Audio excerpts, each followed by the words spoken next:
Bueno, pues vamos a empezar ahora con otro tema, que es la inflamación. Sí.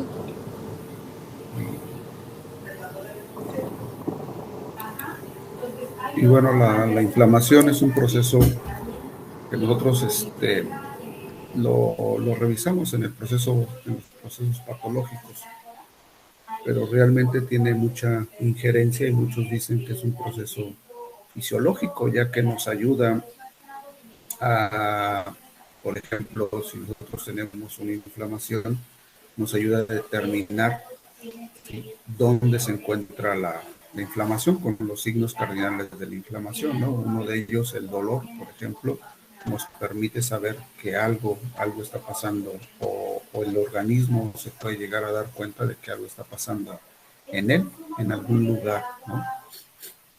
A veces no es tan específico, pero llega a mandar señales de este proceso, ¿no?, que se lleva a cabo. Y la otra es que todo organismo se encuentra rodeado por otros, aunque sean microorganismos, y por el medio ambiente y por su mismo metabolismo, ¿sí?, y por su misma pues ahora sí que reparación que llega a tener el organismo, siempre va a tener muerte celular por las actividades cotidianas que hace, no necesariamente por adquirir una enfermedad.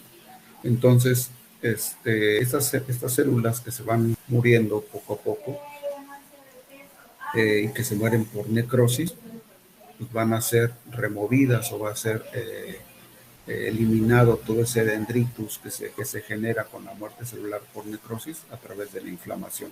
Y es por eso que algunos dicen que la inflamación pues es un proceso más fisiológico que patológico, ¿no? Porque nos ayuda a eliminar todas esas dendritus que se forman cuando existe la necrosis.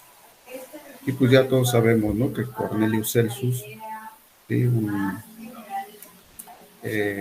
romano, describió más bien los 4 primeros signos cardinales de la inflamación, que es el calor, rubor, tumor y dolor.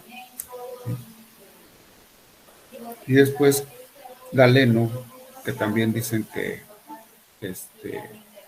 fue Virchow el que finalmente lo describió, puso el quinto signo cardinal de la inflamación, que es la pérdida de la función. Y entonces la inflamación se mueve en estos 5 puntos cardinales y entonces toda necrosis va a llevar a que se presente la inflamación en menor o mayor grado, va a depender de la magnitud. Y entonces todo el proceso inflamatorio se va a presentar después de la necrosis. Siempre que haya muerte celular va a haber un proceso inflamatorio. A veces es tan pequeña la muerte celular y se controla tan rápido que ni siquiera nos damos cuenta que existe un proceso inflamatorio, ¿sí?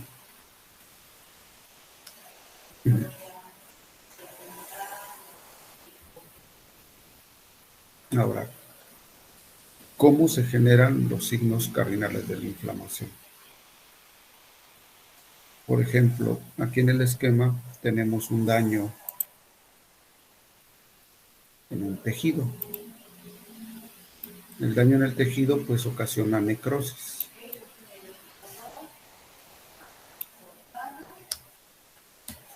La necrosis o la muerte celular hace que se activen factores vasoactivos, ¿no? ¿Por qué? Porque hay presencia de iones hidrógeno, hay presencia de enzimas digestivas, empieza a haber una acumulación de sustancias nocivas como las estas enzimas que son DNAsas, amilasas, lipasas. Todo eso hace que existan estos factores vasoactivos locales que nos van a empezar a ocasionar una vasodilatación, principalmente arterial. Uno de estos que ya habíamos hablado un poco de él, es la histamina. La histamina tiene una actividad arterial en la parte de los capilares arteriales de vasodilatación. Y entonces, una vez que se dilatan los vasos sanguíneos locales, va a llegar mayor cantidad de sangre. Y la sangre, pues, tiene hemoglobina. Y la hemoglobina nos da esa tonalidad rojiza, ¿no? Entonces, una vez que existe una gran cantidad de sangre en el área donde hubo necrosis, ¿sí?, la hemoglobina va a pintar esa área porque está llegando en gran cantidad a través de una vasodilatación arterial, ¿no? Y eso nos da el rubor. Entonces, toda inflamación va a depender del tipo de tejido, ¿no?, que lo podamos o no notar. Pero el rubor se va a presentar porque hay una mayor cantidad de riego sanguíneo arterial hacia la zona lesionada. Ahora, si nosotros llevamos una mayor cantidad de sangre a esa zona, esa sangre lleva nutrientes, ¿sí? Y estos nutrientes van a hacer que se incremente el metabolismo de ese tejido u órgano. Y una condición que se tiene en todas las actividades metabólicas es producir calor. Entonces, al elevar la irrigación a ese tejido u órgano y con una mayor cantidad, que le llegan una mayor cantidad de nutrientes, se incrementa el metabolismo local de ese tejido u órgano y se produce calor. ¿Sí? Ahora, no nada más se producen ese tipo de sustancias, ¿no?, como la histamina. Nosotros ya habíamos visto que hay otras sustancias, por ejemplo, en el caso de los daños, se producen o se segregan fosfolipasas de las plaquetas, y las plaquetas remueven de su membrana celular una sustancia que es el ácido araquidónico. Y este ácido araquidónico se pasa al conjunto enzimático de las COX para producir los prostaglandinas, tromboxano y prostaciclinas. Y una de estas prostaglandinas que nos va a producir dolor, que va a estimular las terminaciones nerviosas, es la prostaglandina E.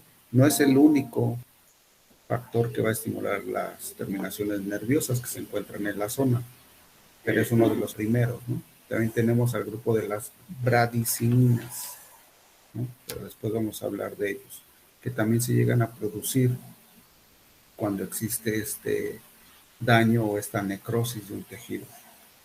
Y ellas van a estimular las terminaciones, las pequeñas terminaciones nerviosas que llegan a todos los tejidos, ¿no?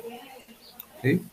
Estimulan la terminación nerviosa y automáticamente va a captar esas terminaciones nerviosas, van a captar la señal de dolor y la van a transmitir hacia el sistema nervioso central. ¿Sí? Y es por eso que tenemos dolor en la zona del daño.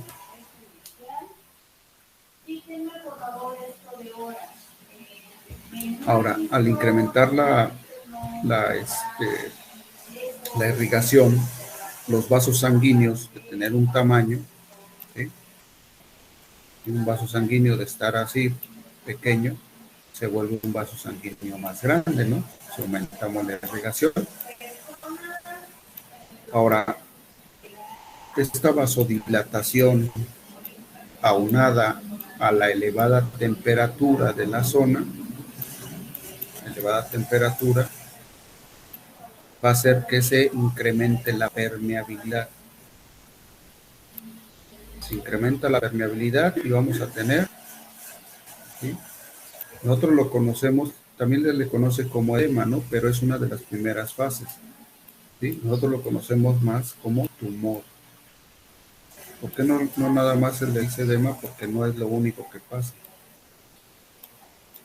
Se le dice tumor porque no nada más, acuérdense que cuando veíamos la parte del edema, edema es un trasudado, ¿no?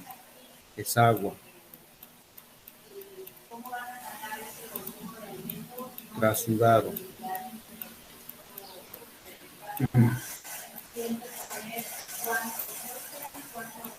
Y en este caso es lo primero que ocurre, ¿no? Porque el agua va a salir mucho más fácil cuando empiece esta vasodilatación y que se eleve la temperatura.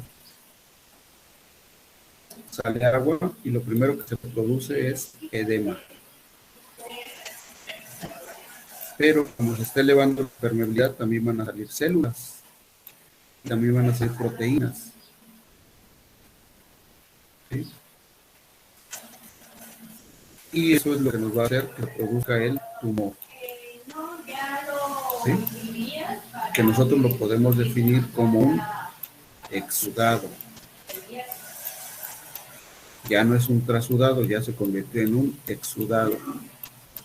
¿Sí? Que es uno de los componentes de todo proceso inflamatorio. Un exudado. Y el exudado se caracteriza por tener una elevada cantidad de proteínas.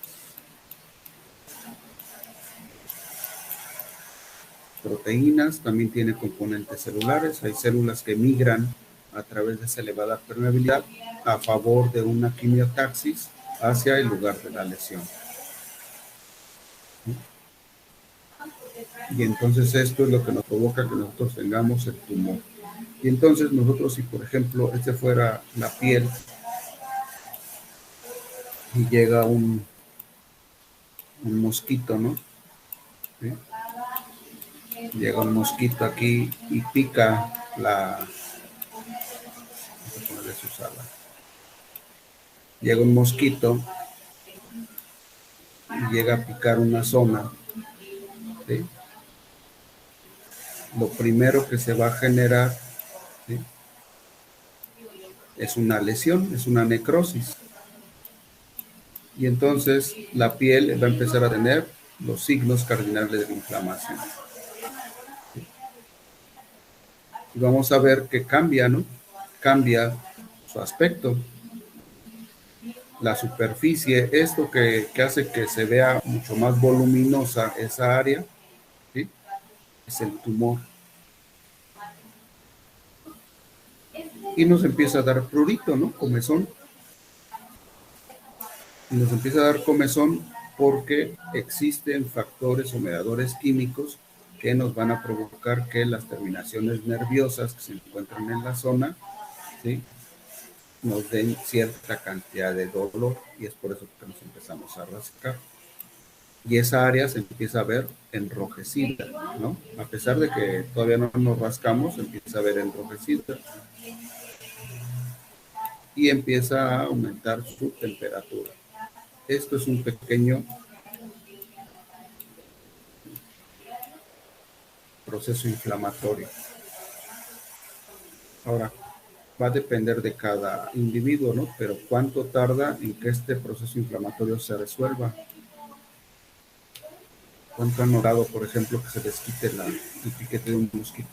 Hay unos que se les hacen muy grandes, ¿no? Que tienen una gran reacción.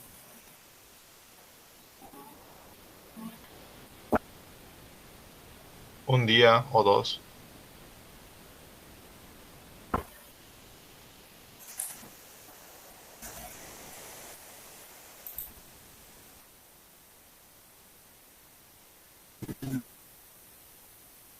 Se les hay otros que se tarda más. Va a depender de la reacción hacia el... Profe, se le está trabando mucho. El profe se está trabando. No sé si me escucha.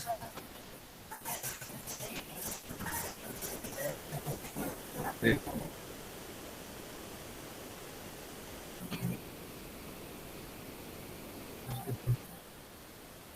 ¿Traba? ¿Profe nos escucha?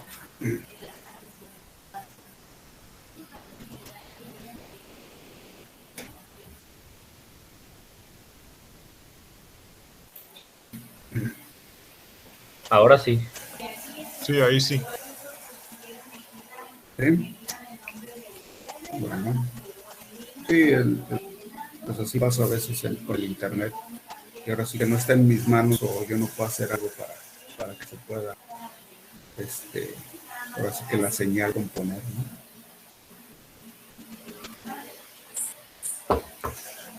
¿no?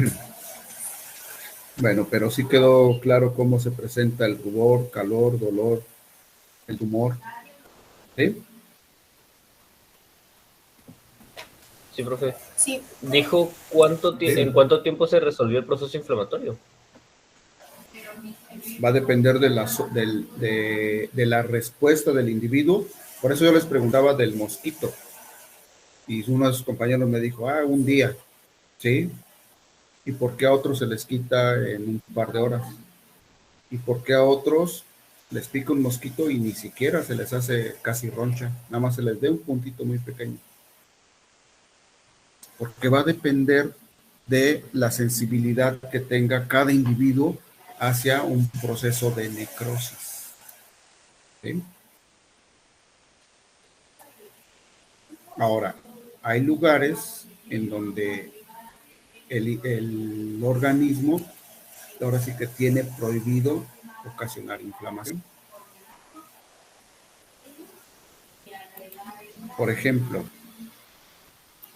si yo tengo, ya más o menos conocemos los pulmones se componen por, en su interior tenemos a los bronquios, bronquiolos, ¿sí? Un bronquiolo terminal y posteriormente tenemos los alveolos, ¿no? Y los alveolos están compuestos por una pequeña capa de tejido epitelial plano que tiene la función de hacer el intercambio gaseoso.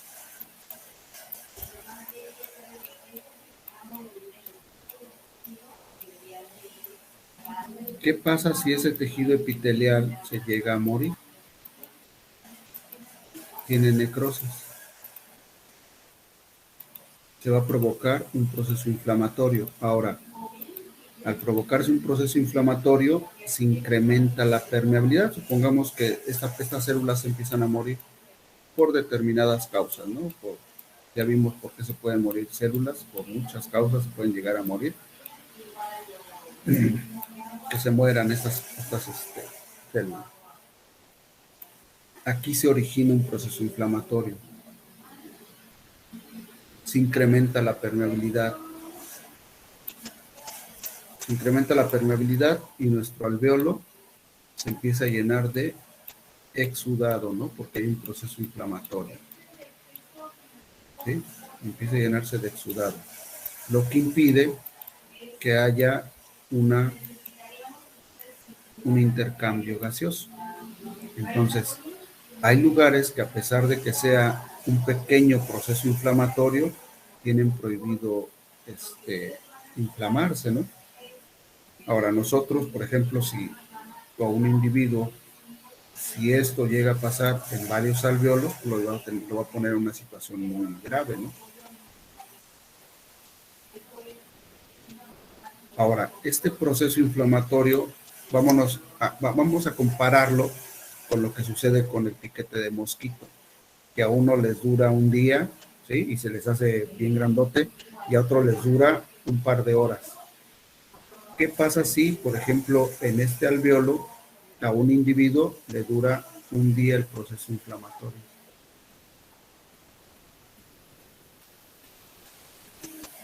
¿Qué le va a pasar? Y además si es en muchos alveolos, ¿no? Pues, tendrá hipoxia, ¿no? Así es, va a tener hipoxia y anoxia posiblemente, ¿no? ¿Sí? ¿Y eso qué lo va a llevar? A que pueda llegar a morir. ¿Sí? Ahora, a otro individuo le sucedió lo mismo, el mismo proceso de muerte celular le sucedió, pero le duró una hora nada más y se resolvió el problema y la inflamación no fue tan exagerada. ¿Cómo va a estar ese individuo? Y fue el mismo agente, fue el mismo agente o la misma etiología lo que provocó el daño en los alvéolos. ¿Cómo va a estar ese individuo a la hora? Sano, ¿no? ¿Sí? Entonces, ¿qué diferencia hubo entre un individuo y otro?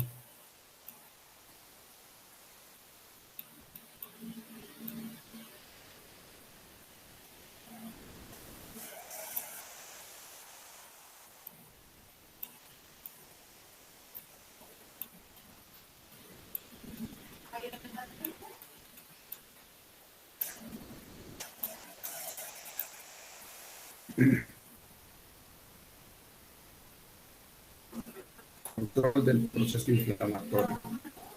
¿Sí?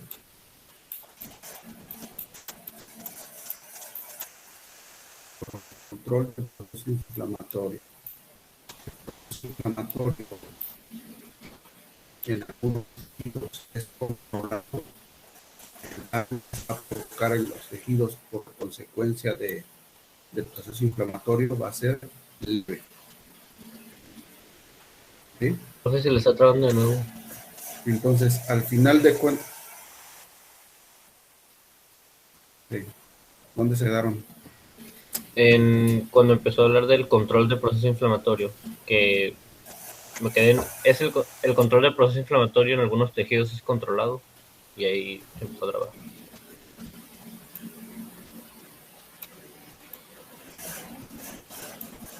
Bueno, entonces, si un individuo, por ejemplo, controla bien su proceso inflamatorio,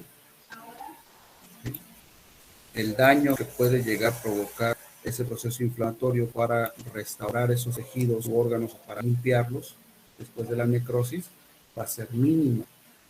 ¿Sí? Y esto generalmente pasa en la mayoría de los individuos. Pasa en la mayoría. ¿No se les hace común este proceso? En la mayoría. La mayoría tiene un proceso inflamatorio que evita el daño quístico o que siga el daño en los tejidos u órganos. ¿No se les hace parecido, o en algo parecido a algo de todo este proceso que estamos viendo?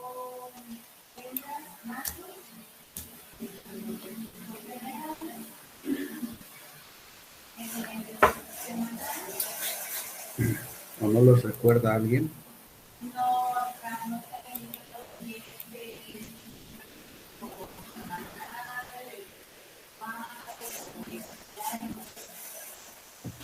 ¿Puede repetir la pregunta, profe?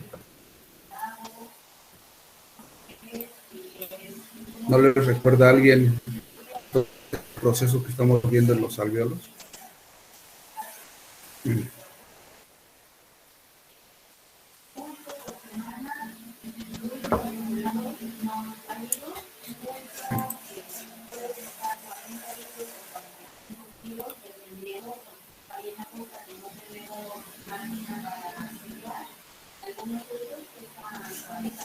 ¿No? A mí no se me viene nadie a la mente. ¿No? ¿No se les viene a la mente el SARS-CoV-2? ¿Por qué unos se enferman mucho y se mueren y otros no?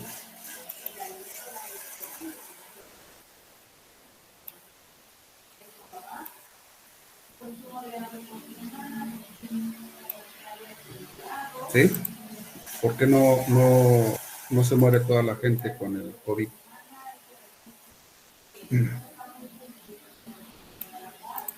Por un proceso inflamatorio controlado. ¿Sí? Porque al final de cuentas también pueden llegar a tener daño en el pulmón, pero ¿por qué no se muere? Proceso inflamatorio controlado. Y aquella persona que tiene un proceso inflamatorio exagerado hacia ese agente, ocasiona hipoxia, después anoxia y la muerte. Entonces, al final de cuentas, en ese tipo de, de infecciones, ¿quién es el que te mata?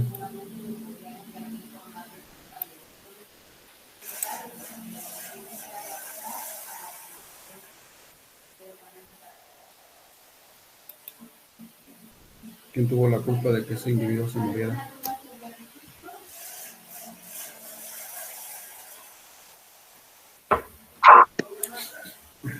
Pues el mismo sistema, ¿no? Por exagerar con la respuesta. El mismo proceso inflamatorio, así es. ¿Sí? Y de todas las enfermedades, hasta en las que salen en la tele, en las películas, enfermedades fatales, ¿sí?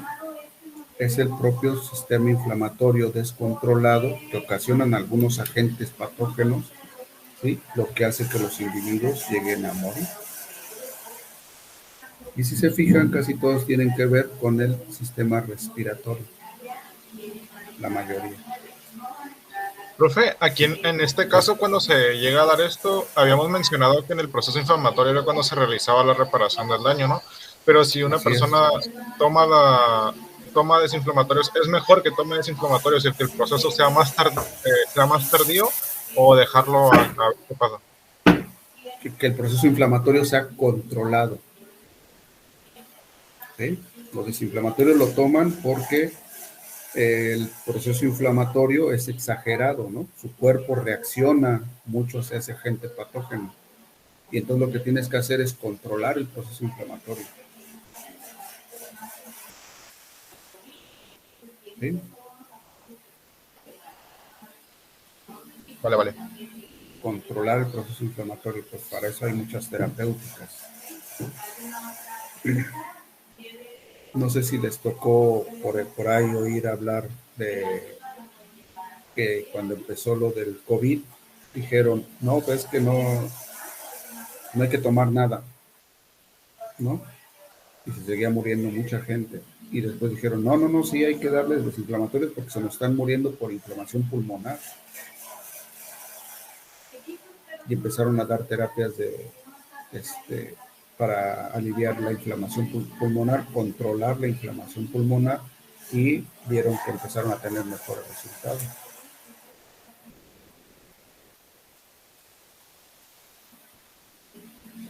Y eso de controlar el proceso inflamatorio no es nuevo, ¿eh? O sea, eso es desde que empezaron los problemas respiratorios, desde que la humanidad tiene estos fármacos para controlar el proceso inflamatorio, siempre se busca eso en los problemas respiratorios. No es nada nuevo. Bueno, y aquí nada más nos falta el quinto signo cardinal de la inflamación, que es pérdida de la función. Ahora, ¿por qué se da pérdida de la función de esa porción de tejido o de esas células? Porque se tiene que reparar. Y en el proceso de reparación, por ejemplo, si nosotros tenemos, vamos a suponer, un epitelio en el cual hubo muerte de algunas células y quedaron esos espacios libres, ¿sí?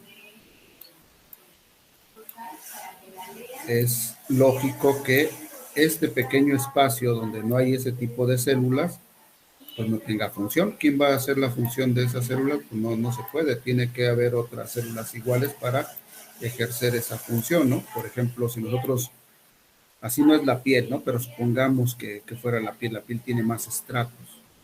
Pero supongamos que este es el daño en la piel. Aquí van a poder llegar, como no hay una protección por esas células, pues no hay una función de protección, que es la piel, ¿sí? Que es el tejido epitelial de la piel, no hay una protección. Entonces, eso es la pérdida de la función. Ahora, la pérdida de la función va a perdurar, ¿sí? Hasta que haya una reparación.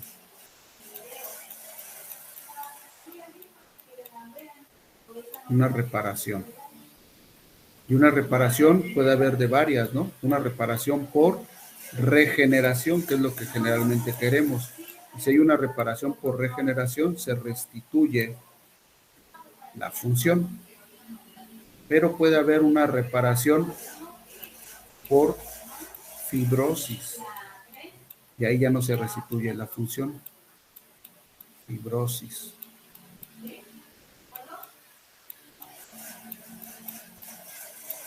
Y ahí no se va a restituir la función, ¿no? Ahora, para que este proceso de reparación se llegue a presentar, requerimos de tiempo, ¿no? Y ese tiempo es cuánto va a ser o cómo va a ser el estímulo para que esta célula, ¿sí? Esta célula entre en mitosis, ¿sí? Se divida y nos restituya ese tejido que se dañó. Ahora, ¿qué pasa si esta célula entra en mitosis? También, para que ella se pueda dividir, va a disminuir, ¿sí? O va a quitarse su función orgánica, ¿no? La función se va a anular por un momento porque va a entrar en mitosis. Y entonces esto es lo que nosotros conocemos como pérdida de la función, ¿sí? Y lo que se restituye el tejido, esa parte del tejido u órgano no va a funcionar. Y lo que se quiere, o lo que pretende el organismo es que haya una reparación por regeneración, ¿no? Que es lo que más vamos a hacer, que se restituya ese tejido por un tejido que sea igual al que estaba antes. Esto quiere tiempo, ¿sí? Y para la mitosis que van a tener las células, pues también hay tiempo. Durante ese periodo, ¿sí? Pues se va a perder la función de ese tejido u órgano. Bueno, ahora vamos a ver la terminología. Y a la inflamación, comúnmente, no en todas las inflamaciones, pero comúnmente nosotros le damos el sufijo itis, ¿sí? Después del nombre del tejido u órgano se le agrega el sufijo itis, y cuando agregamos el sufijo itis, ya sabemos que nos referimos a inflamación. Entonces, ¿cómo se le conoce a un estómago inflamado?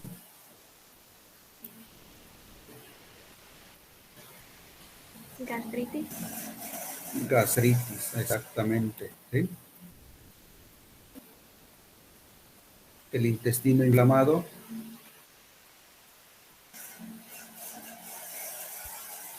Enteritis.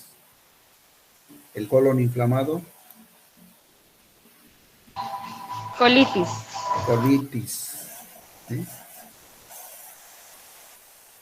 Las meninges inflamadas.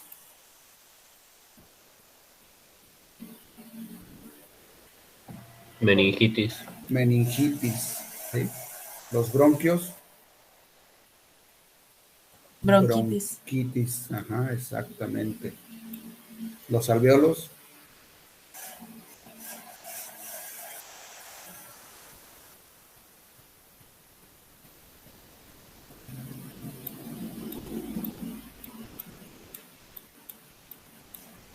Alvéolos.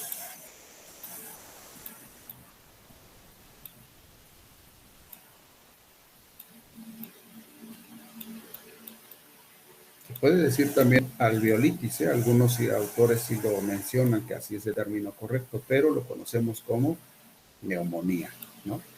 Y no entra dentro de este sufijo que es itis, ¿sí? Entonces, no todos los tejidos, y esto se da porque la neumonía ya se había descrito antes de que le pusieran este sufijo de itis. Y también,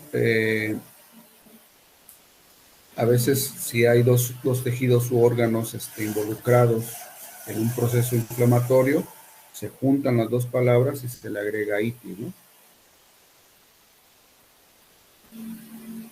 ¿Se acuerdan de cuando hablábamos de retículo pericarditis, ¿no? Ahí juntamos dos palabras de órganos y le agregamos itis al final.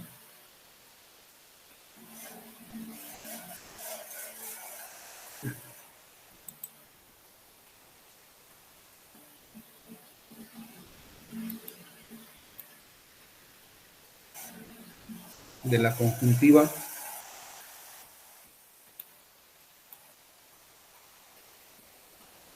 Conjuntivitis. Conjuntivitis, exactamente.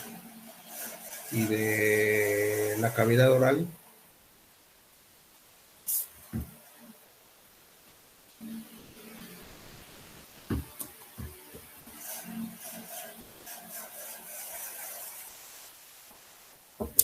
Estomatitis.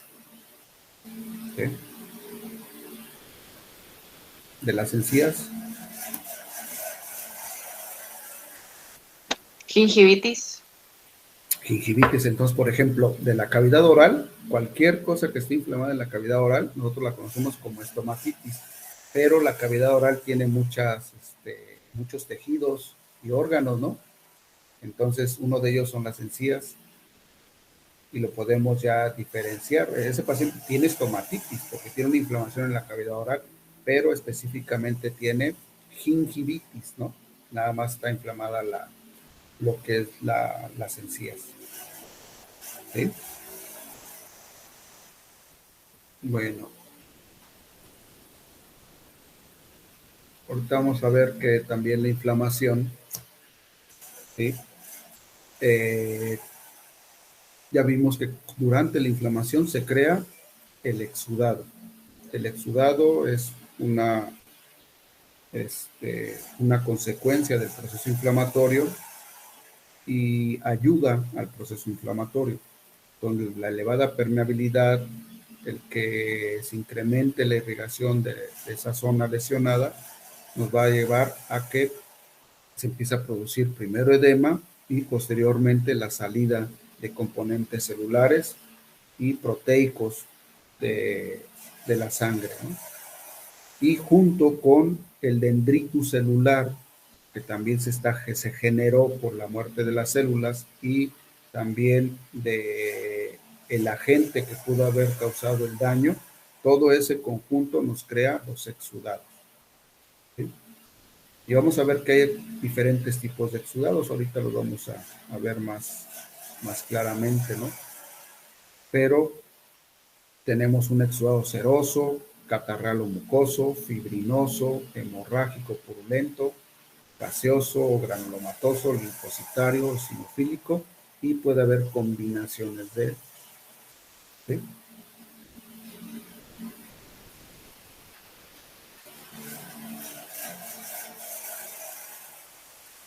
Y esto va a depender del lugar donde se origina el exudado, el tipo de tejido que se llega a dañar, va a tener un tipo específico de exudado generalmente, y también de lo que provocó esa muerte celular. Va a tener relación con el tipo de exudado que se presenta.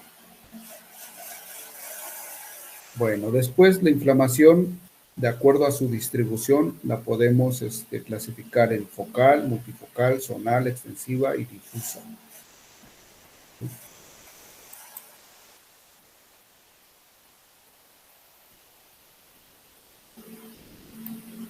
Vamos a poner un órgano aquí.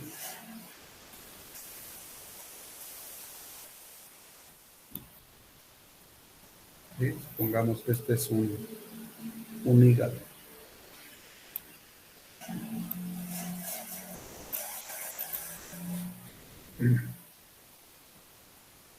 Focal. Cuando hay una lesión focal, podemos llegar a tener una lesión aislada, ¿no? Una única lesión en todo el órgano. Esto es focal. Multifocal. Varias lesiones, más o menos con las mismas dimensiones, pero en varias partes del órgano.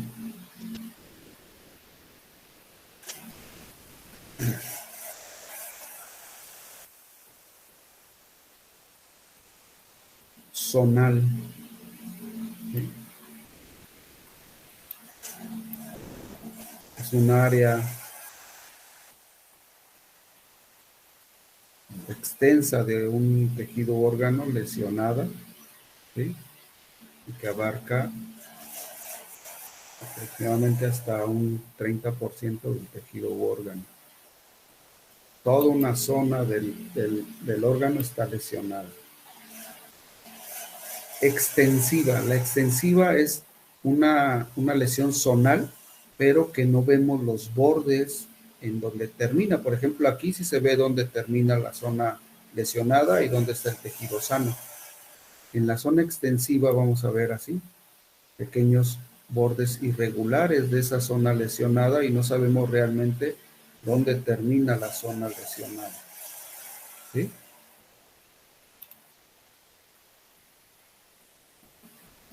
¿Esto qué quiere decir con extensiva? Que esa zona inflamatoria o de lesión en el tejido, ¿sí?, está avanzando, ¿no? Y difusa, en donde la mayoría del órgano se encuentra lesionado. ¿Sí? Entre un 70% o más del órgano se encuentra lesionado.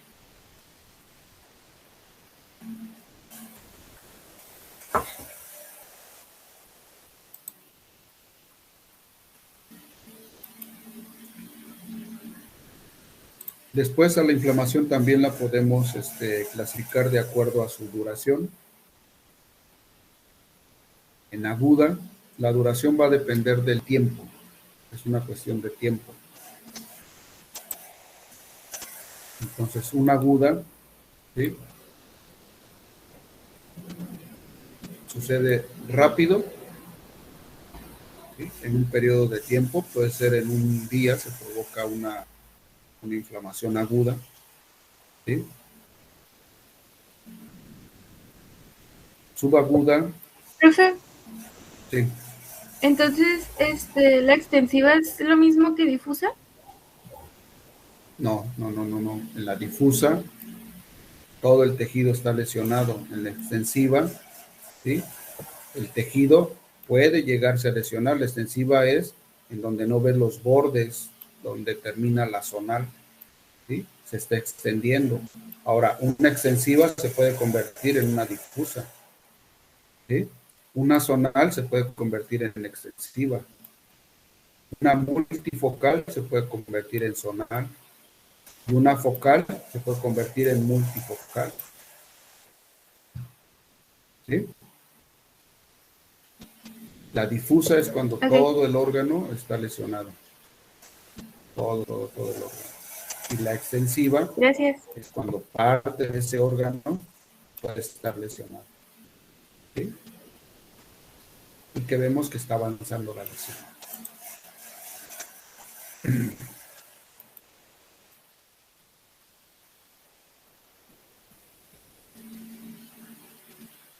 Bueno, entonces, en cuestión de duración va a depender del tiempo, ¿no? La aguda generalmente un par de días. La subaguda posiblemente una semana, ¿sí? Una semana o 2 semanas, a lo mucho una subaguda. Y la crónica es cuando dura a veces más de 2 semanas o meses o años. Una inflamación crónica.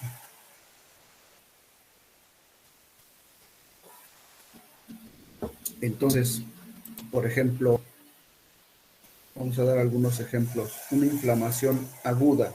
¿Cuál puede ser una inflamación aguda? Que dure nada más un día. El piquete del mosquito. La que mencionamos ahorita. El piquete de un mosquito, ¿no? Puede ser una inflamación aguda. Una subaguda.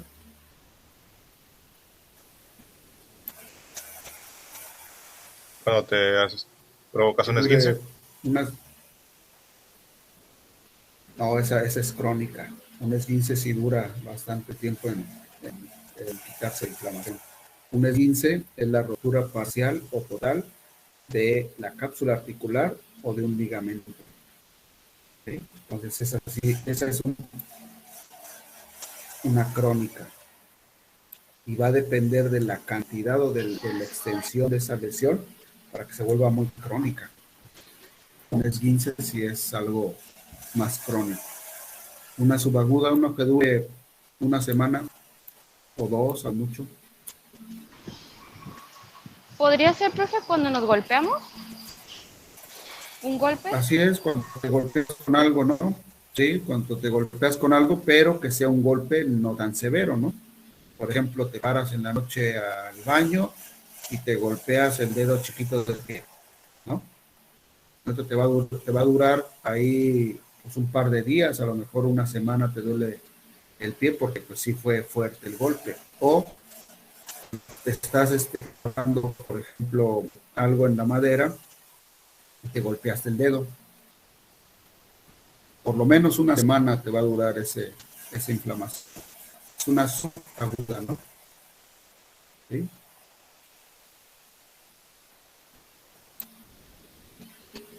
Ahora vámonos a enfermedades. Si lo queremos traspasar a enfermedades, por ejemplo, hay enfermedades muy rápidas que se presentan rápido, ¿sí? Y tienen una resolución rápida.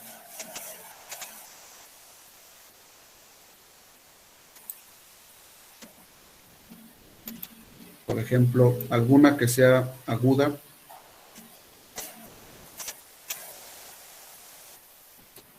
ustedes hayan visto que se presenten y se quiten rápido. Que a veces dura un par de días nada más. ¿Podría ser 3 días. una gripe? La gripa en algunos individuos es aguda nada más. ¿Sí? Así es. En algunos se vuelve subaguda, ¿no? Porque dura a veces hasta más de una semana. Pero normalmente, o en muchos individuos, la gripa nada más dura unos 3 días. ¿Alguna otra enfermedad, por ejemplo, que sea subaguda? 1 o 2 semanas. ¿Alguna infección? ¿Alguien le ha dado dengue? ¿Quién, perdón? ¿Cuál dijo su compañera? La gastroenteritis. Ajá, bueno, esa a veces es aguda, ¿eh? La gastroenteritis es la diarrea. Y la diarrea va a depender de la gente que lo esté causando. ¿Sí? Acuérdense,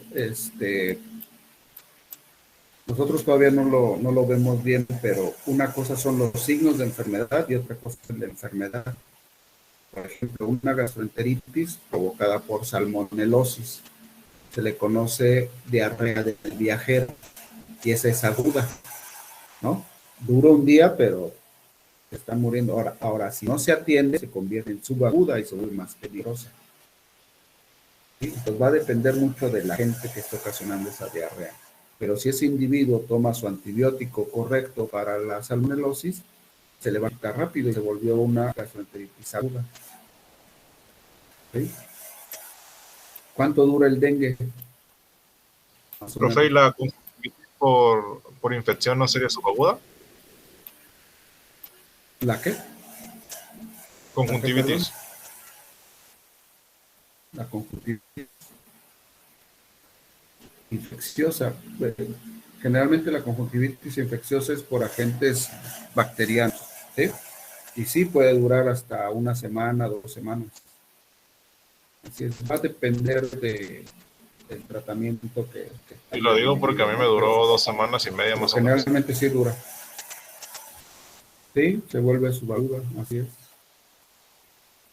Por ejemplo, aquí también tenemos el dengue, ¿no?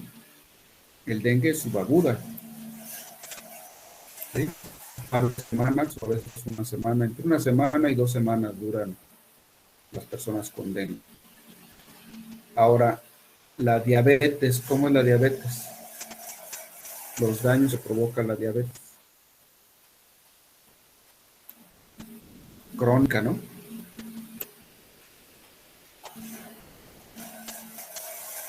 por ejemplo, causa una neuritis en las extremidades.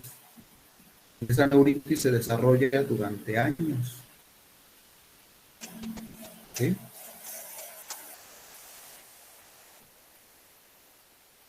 ¿Alguna otra enfermedad que sea crónica?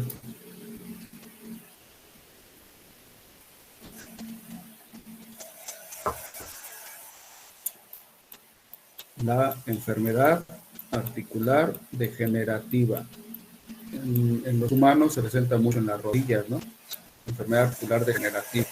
Entonces, ¿cuánto tiempo tiene inflamación de la rodilla las personas? Años, ¿no? Años. Les empiezan a ¿El doler y a cáncer veces podría duran ser años. también? El cáncer va a depender del tipo de cáncer, ¿sí? Pero también podría llegar a ser, hay algunos que son crónicos, ¿sí? Por ejemplo, tenemos el cáncer de... Hay uno, por ejemplo, que es muy grave, ¿sí? Que lo podremos llegar a poner más en subagudo los problemas de... Hay algunos problemas de tumoraciones, de cáncer, ¿sí? Por ejemplo, va a depender del lugar donde se origine, ¿no? Por ejemplo, los del sistema nervioso central pueden ser subagudos. Una vez que se empiezan a originar, son muy rápidos. También los del páncreas, ¿sí? Pero sí, la mayoría podríamos poner los que ocasionan una inflamación crónica. Así es.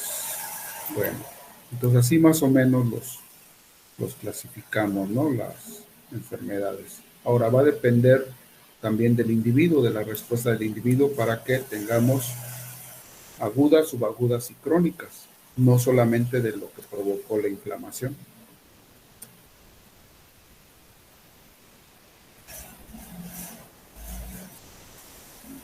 Y de acuerdo a lo que originó la inflamación, a la zona inflamada, ¿sí? Donde se está lesionando el tejido, y a la respuesta del individuo, nosotros lo podemos clasificar en, de acuerdo a su gravedad, en leve, moderada y severa. Por ejemplo, si nosotros encontramos a un individuo que tiene una dermatitis, ¿dónde la clasificarían? Leve, moderada o severa. Dermatitis localizada en la zona del carpo. Una dermatitis localizada en la zona del carpo, en la región del carpo. ¿Cómo la pondrían esa dermatitis de acuerdo a su gravedad? Es inflamación. Leve.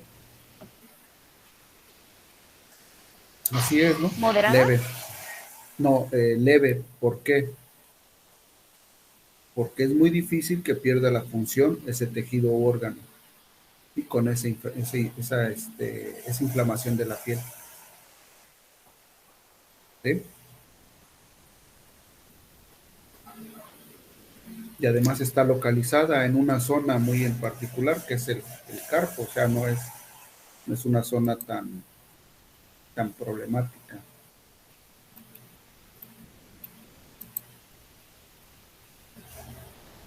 Ahora, un individuo que tiene gastroenteritis y que sea un perrito, por ejemplo, que no sea infecciosa, fue una gastroenteritis por a los dueños se les ocurrió darle leche al perrito y tiene una gastroenteritis osmótica.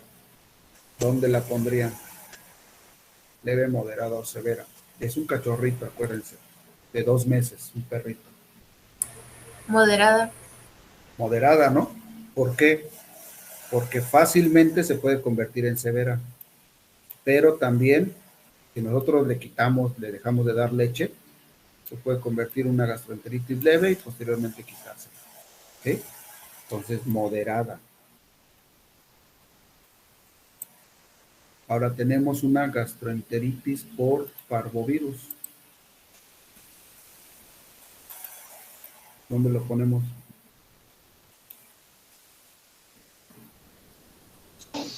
¿Severa, Severa. profe? severa, así es. ¿Sí? Ahora, nosotros eso lo sabemos, estas tres las pusimos así, porque conocemos las enfermedades, entonces para poder nosotros dar o determinar la gravedad de la lesión, de la inflamación, nosotros tenemos que conocer la patogenia de las enfermedades, cómo van a transcurrir las enfermedades, ¿no? Y les comentaba que también, de acuerdo a la gravedad, también va a depender del tejido que esté inflamado. ¿Se acuerdan cuando veíamos miocarditis en el corazón? Una inflamación del miocardio, ¿dónde la pondrían? Cualquier inflamación del miocardio. Severa. Severa, ¿no? Una meningitis, ¿dónde la ponen?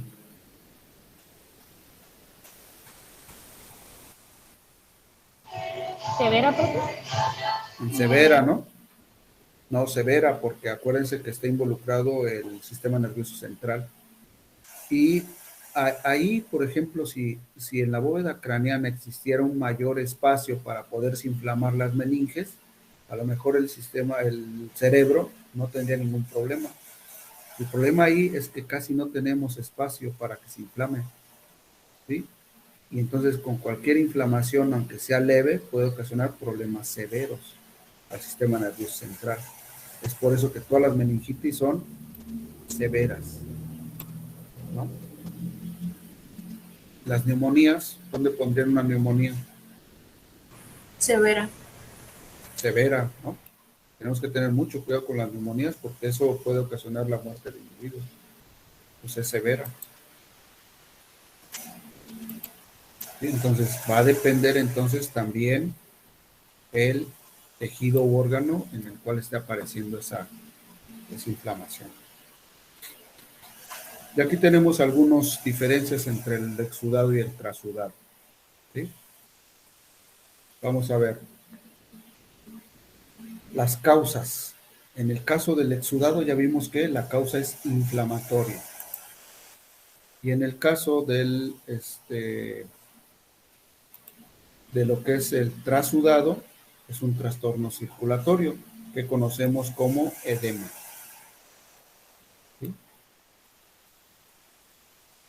La gravedad específica se mide con un refractómetro. Y el refractómetro lo único que te dice es cuánto pesa ese líquido, ¿no? Porque al final de cuentas el exudado es líquido y el trasudado también. Entonces te va a decir cuánto pesa. Entonces, cuando el peso del líquido, ¿sí?, es mayor a 1.018, estamos hablando de un exudado. Y cuando es menor, ¿sí?, estamos hablando de 1.015, cuando es menor a 1.015, estamos hablando de un trasudado.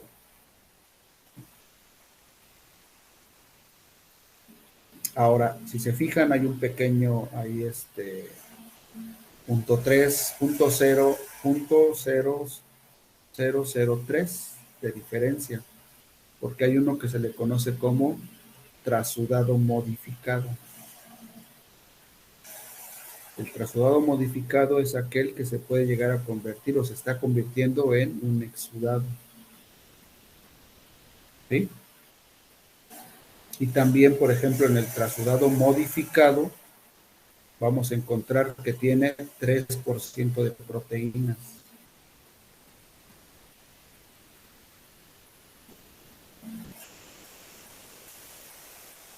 Y bueno, el exudado, ¿sí?, va a tener más de 4% de proteínas.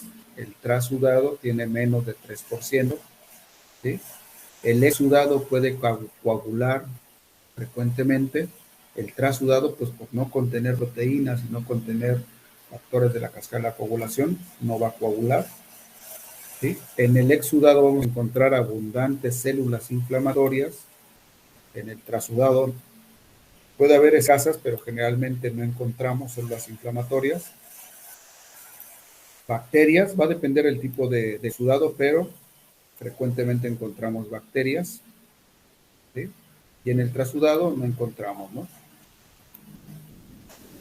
Entonces el trasudado es un líquido aséptico, ¿no?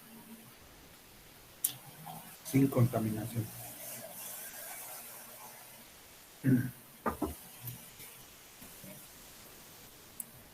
Ahora vamos a ver las características de cada uno de los exudados.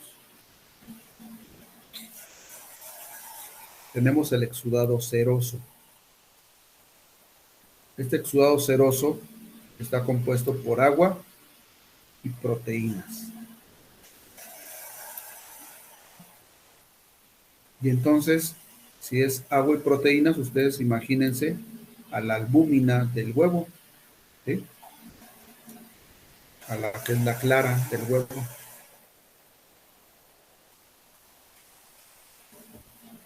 Gran cantidad de agua y proteínas. Y generalmente se presenta en procesos leves, en daños leves, ¿sí?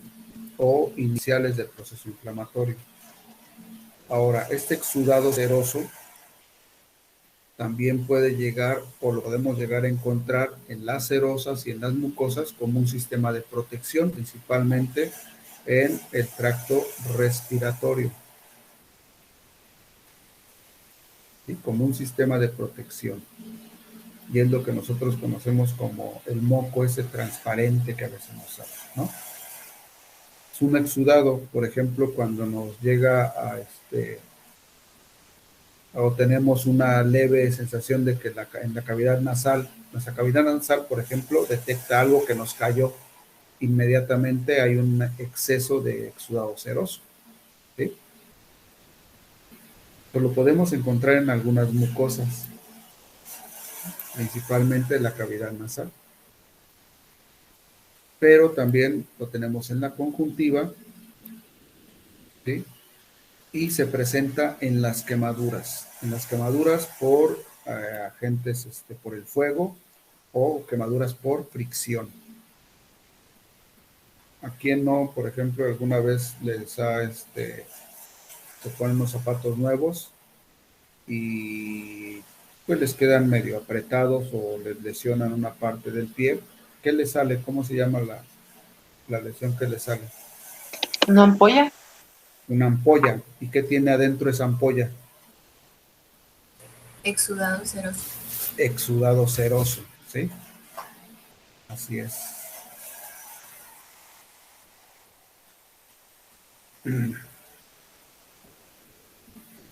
Después tenemos al exudado mucoso o catarral, ¿sí? Y también lo vamos a encontrar en las mucosas, principalmente también en la mucosa respiratoria. Y también es un sistema de protección. Y está compuesto por una proteína que son mucopolisacáridos.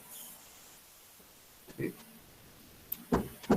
Proteína es una proteína que tiene gran cantidad de carbohidratos. Entonces muy adherente. También va a tener material necrótico, va a tener anticuerpos el IgA, principalmente. Tiene cierta cantidad de fibrina y vamos a encontrar neutrófilos. ¿Sí? Moderadamente, ¿no? No hay gran cantidad tampoco, pero vamos a encontrar ya pequeñas cantidades de células inflamatorias como los neutrófilos. Y tiene un aspecto viscoso y generalmente un poco blanquecino por los mucopolisacáridos. Y les decía, nos va a ayudar a los mecanismos de defensa, principalmente al tracto respiratorio, ¿no? Y es el moco.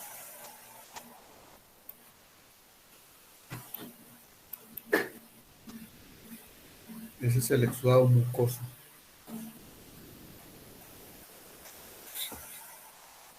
Después tenemos al exudado fibrinoso. Y el exudado fibrinoso, pues como su nombre lo indica, tiene alta cantidad de fibrina. Y eso quiere decir que la fibrina, acuérdense que es un componente de la cascada de la coagulación. Entonces, si hay elevada permeabilidad de un vaso, van a escapar los componentes de la cascada de la coagulación, ¿sí? Que al final de cuentas son proteínas. Y se puede desencadenar el proceso de coagulación.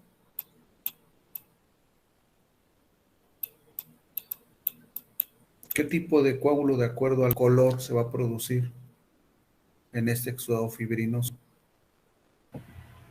Trombo blanco. Ah, sí, así es. Se va a producir un trombo blanco, ¿sí? Pero acuérdense que está afuera del vaso sanguíneo. ¿Cómo se le llama cuando está afuera?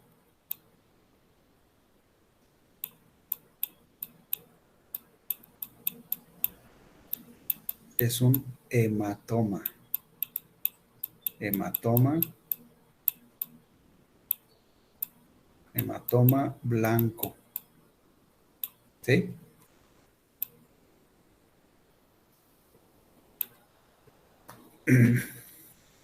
Ahora, parece como si fuera, cuando está formando, parece como si fuera una gelatina. Es muy adherente, ¿sí? Y puede ser blanco o amarillento. Y lo vamos a ver presente en las membranas serosas o mucosas, en intestino, peritoneo, pleura, en la cavidad sinovial o en las meninges. Entonces, cuando hay, por ejemplo, exudado fibrinoso, ¿sí? En los pulmones, si nosotros tenemos un pulmón,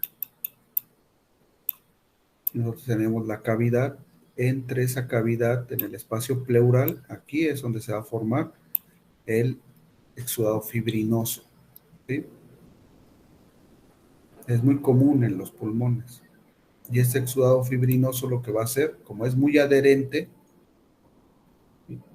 puede pegar lo que es la pleura visceral y la pleura parietal. Se pueden adherir entre ellas, ¿sí? Por el exudado fibrinoso.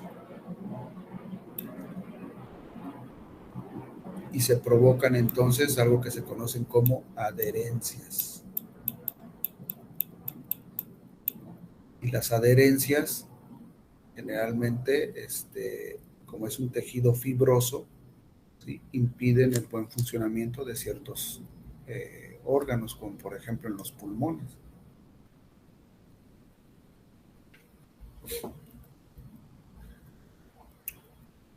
Adivinen qué enfermedad ocasiona este tipo de exudado a nivel del espacio pleural.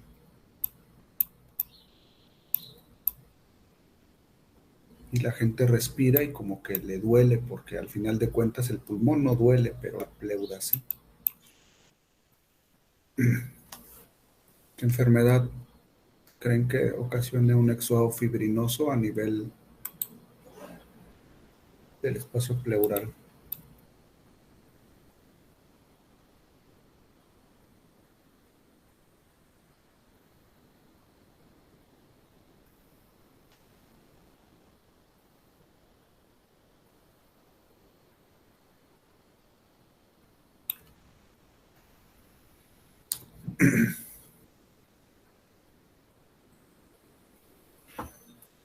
¿No? El COVID.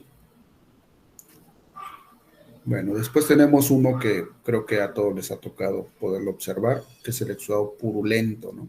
O supurativo. En es uno de los que está generalmente están involucradas una gran cantidad de bacterias que contaminan la zona.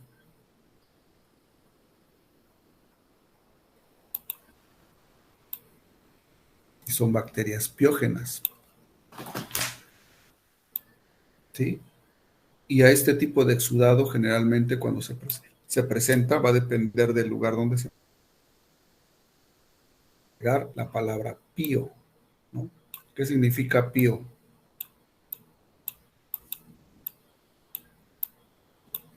Pus. Profe, ¿podría repetir lo que mencionó? Dijo, este tipo de exudado, ¿qué? Es que se le trabó. Y es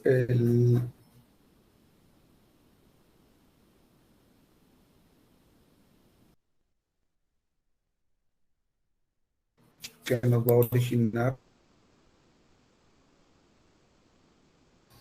Profe, está trabado. Los abscesos. Sí.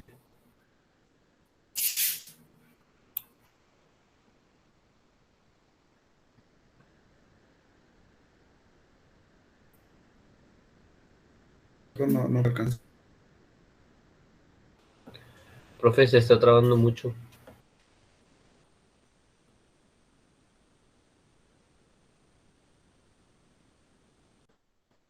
No te alcancé a escuchar.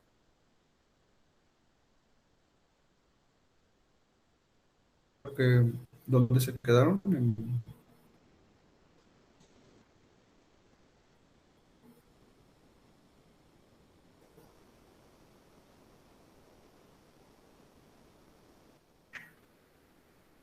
¿Ya me alcanzan a escuchar?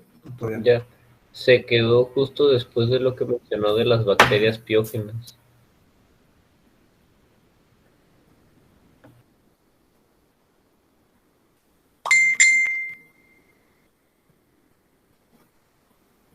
¿Ya? ¿Ya? Todavía no. Ya un poco mejor, profe. Más o menos.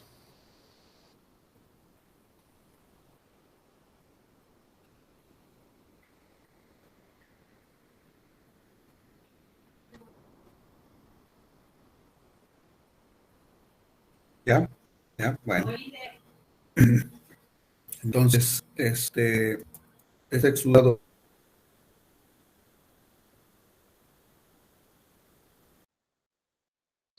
Profe, se trabó justo cuando empezó a hablar otra vez.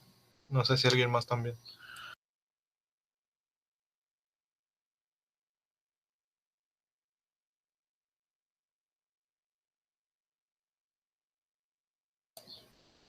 Se nos fue. Se le fue internet, creo que ya nos va a dar clase. Sí, ahorita va a regresar. Solo hay que esperar. Ok.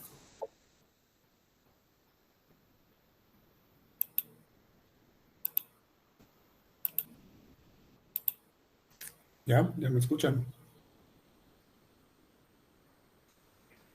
Sí, profe. Sí. ¿Sí?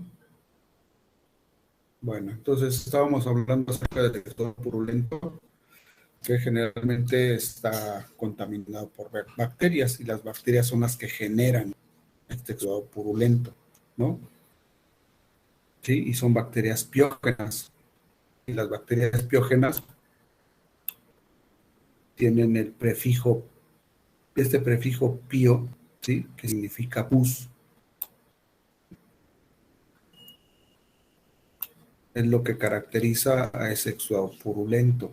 Y entonces vamos a encontrar grandes cantidades de neutrófilos.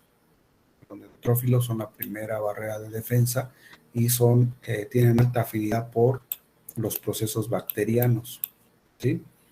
Y va a haber una gran cantidad de material necrótico, ¿sí? Pueden llegar a tener una consistencia cremosa, de color blanquecino, amarillento, verdoso. Eso no lo va a dar el agente biológico, y van a formar lo que son los abscesos, ¿no? Y entonces tenemos un tipo de necrosis especial. ¿Cómo se le conoce a este tipo de necrosis?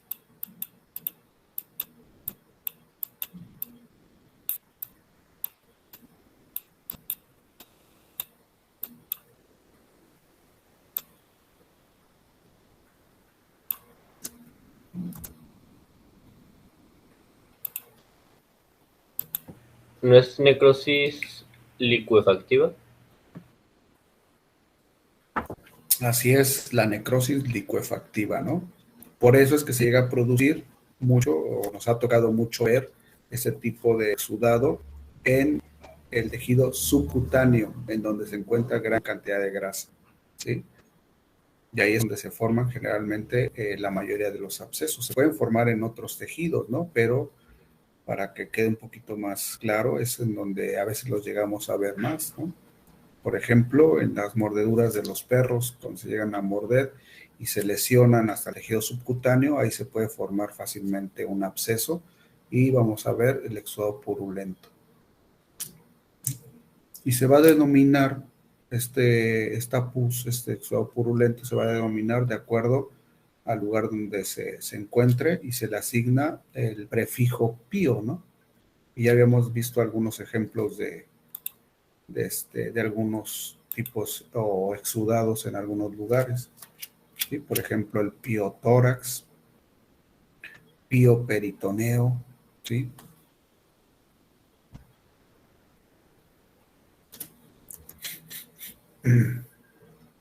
Después tenemos el exudado caseoso o granulomatoso.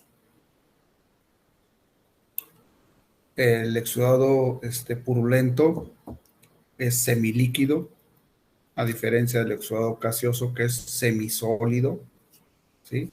Generalmente se presentan en inflamaciones crónicas. Y aquí, por ser una inflamación crónica, las células predominantes van a ser los macrófagos. Aunque acuérdense que siempre van a existir cierta cantidad de neutrófilos o eosinófilos, pero vamos a tener grandes cantidades de macrófagos. Igual que en los abscesos, vamos a encontrar, no en todos los abscesos, pero en muchos de ellos en donde el individuo no puede controlar esa lesión, se forman cápsulas fibrosas, ¿no? Igualmente en el exudado gaseoso vamos a encontrar una cápsula fibrosa que va a delimitar que siga habiendo lesiones a los tejidos. Y tiene que ver con algunos agentes causales, ¿sí? Principalmente bacterianos. Por ejemplo, la brucela puede ocasionar problemas o exudados gaseosos, principalmente en los tejidos de reproductores, como el útero, ¿sí? Tenemos al Mycobacterium, que está relacionado con la tuberculosis y va a ocasionar problemas de granulomas o exudado gaseoso en el tejido pulmonar, o el Corynebacterium, ¿no? Que también puede ocasionar en el tejido pulmonar o también en los ganglios linfáticos, igual que el Mycobacterium. Ocasiona la pseudotuberculosis en los pequeños rumiantes.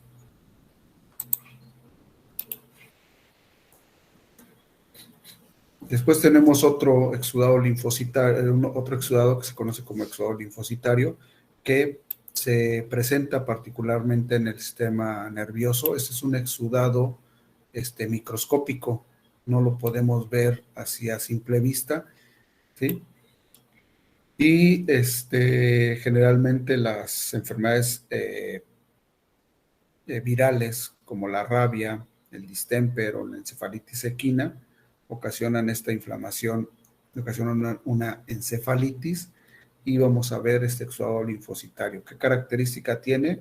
Que vamos a ver los vasos sanguíneos y alrededor de esos vasos sanguíneos una gran cantidad de linfocitos. Por eso es que nada más lo vamos a poder percibir a través del microscopio. Y esto es evidente, ¿no? Porque uno de los lugares donde menos se puede llegar a inflamar es el sistema nervioso central. Ahora, si no se puede inflamar ese sistema nervioso porque podría llegar a ocasionar grandes problemas, hay una microinflamación. Y esa microinflamación, ¿sí?, nos va a llevar o nos va a originar un exudado linfocitario que solamente vamos a poder ver microscópicamente.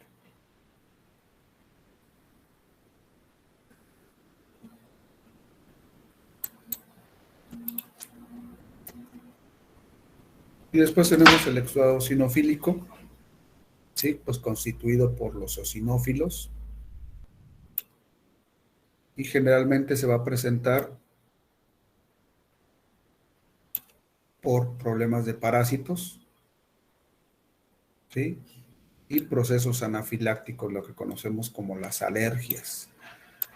Un individuo que tenga alergias, ¿sí?, podemos encontrar un exudado eosinofílico, ¿no? Gran cantidad de eosinófilos en ese exudado. Y también lo vamos a poder ver solamente microscópicamente para poder detectar esos eosinófilos. Por ejemplo, en los perros se presenta una enfermedad que es una alergia alimenticia. Para poderla llegar a diagnosticar, a veces se toma una pequeña muestra de las vellosidades intestinales y ahí vamos a encontrar un exudado eosinofílico y una gran cantidad de eosinófilos, ¿sí? Por el proceso alérgico que tienen al alimento. Ahora, cualquiera de estos podemos encontrar que se pueden combinar. Y al combinarse, pues vamos a poder tener un exudado mucopurulento, ¿sí? Exudado fibrino purulento, donde está combinado los mucopolisacáridos con la fibrina, cero fibrinoso, agua, proteína y fibrina, cero mucoso, agua, proteína y mucopolisacáridos. Pues cualquiera de estos se puede llegar a combinar. Ahora, para terminar, ¿qué tipo de exudado es ese?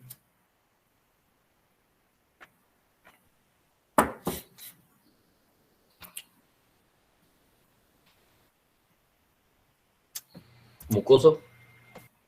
No, ¿se ve blanco?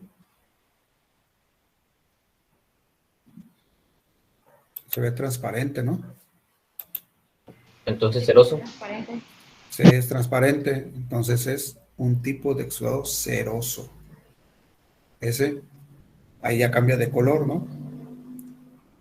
¿Qué tipo de exudado es? Ese es el mucoso o catarral. Mucoso. Ajá, catarral o mucoso. ¿Sí? Ese, este tipo de exudado.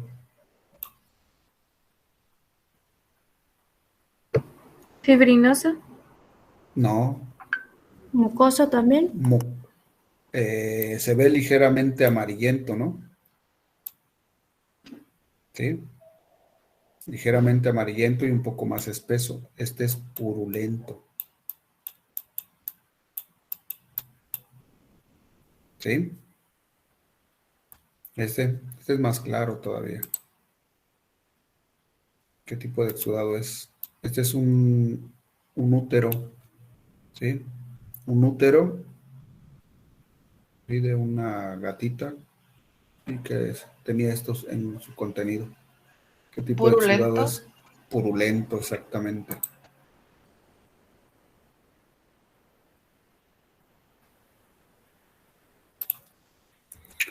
Este es un pulmón. Gaseoso. Un pulmón es un exudado caseoso. Vean cómo se formó el granuloma, ¿no? Y estos al corte, como tienen una gran cantidad de calcio, al corte crepitan. Es una de las características que tienen este tipo de exudado. Va a crepitar al corte.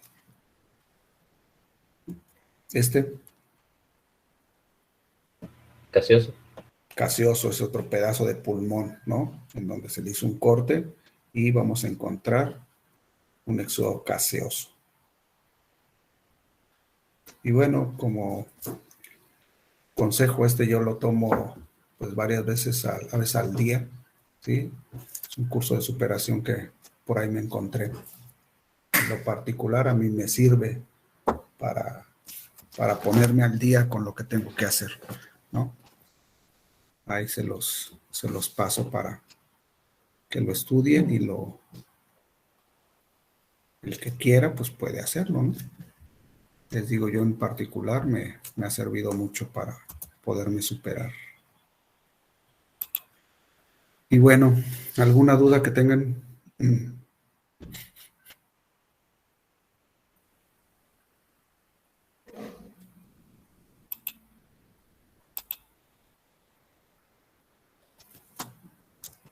Profe, ¿el eosinofílico tiene lugares específicos donde puede salir? O sea, sé que nos dijo que, por ejemplo, en vellosidades intestinales en los perros, pero ¿puede salir en algún otro lugar?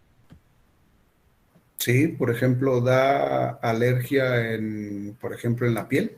Hay un proceso alérgico en la piel.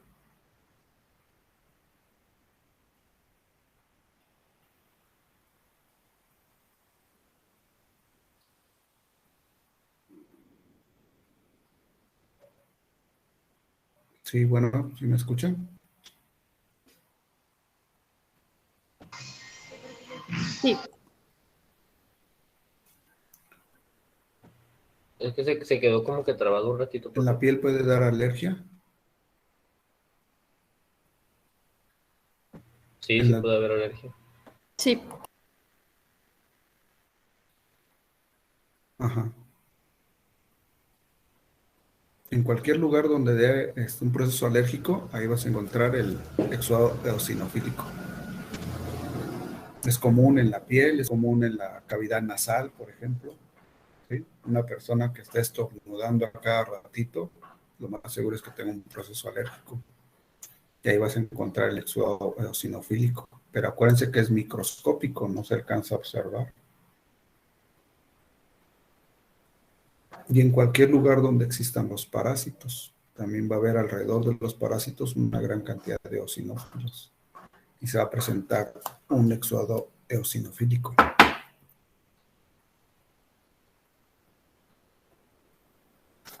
Bueno, ¿alguna otra duda que tengan?